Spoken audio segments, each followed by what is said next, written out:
तर मंडळी, आज आम्ही आलो आहे इट्स पिझ्झा डेमध्ये, जे आहे कशेळीमध्ये. इथे आल्यानंतर फ्राईज आणि 2 वेगवेगळ्या प्रकारचे पिझ्झा ऑर्डर केले आणि खरंच सांगतो, प्रत्येक पिझ्झा एकदम मस्त. पिझ्झाची क्वालिटी आणि टेस्ट इतकी भन्नाट आहे ना, की हे जे इट्स पिझ्झा डे सुरू झाल्यापासून आम्ही पिझ्झा हट किंवा डॉमिनोजकडे अक्षरशः फिरकलंच नाही.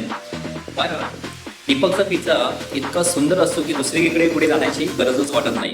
तर तुम्ही पण एकदा नक्की इट्स पिझ्झा डेला या आणि हा पिझ्झा ट्राय करा. अतिशय डिलिशियस आहे.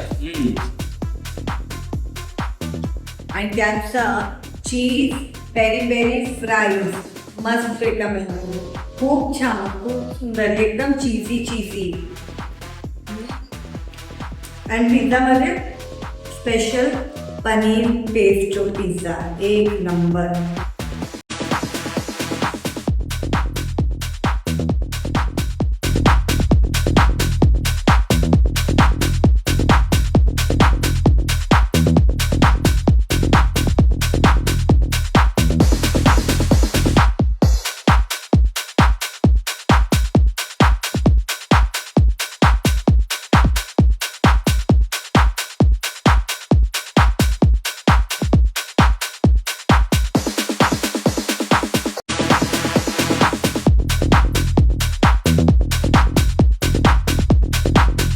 तर मंडळी, हा आहे पिझ्झा हटचा सर्वेसर्वा.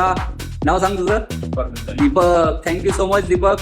तुझ्याकडे जेव्हापासून आम्ही आलो पिझ्झा खायला, तेव्हापासून आम्ही इतर कोणत्याही पिझ्झाच्या ब्रँडकडे आम्ही जात नाही, फक्त दीपककडेच येतो. आम्ही तर फॅन आहोत. थँक्यू बोल. थँक्यू दीपक काका. असाच मस्त आम्हाला पिझ्झा खायला देत जा. खायला देत